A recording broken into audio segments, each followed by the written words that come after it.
Според мене, македонската историографија тешко може и да одбрани позицијата да се нарече историографија, затоа што ако вие погледнете македонската историографија, ќе видите на ситуација каде што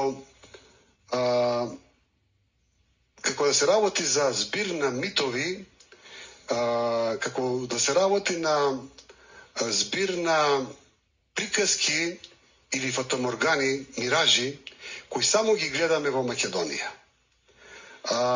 И това не е ден. Практично, ако ја погледнете целата, така наречена македонска историја, вие ќе видите дека точно тоа е збир на митолошки приказни, каде што основното не е основниот мотив на науката јас истражувам, јас докажувам, јас имам методологија на науката, туку основниот мотив е јас верувам.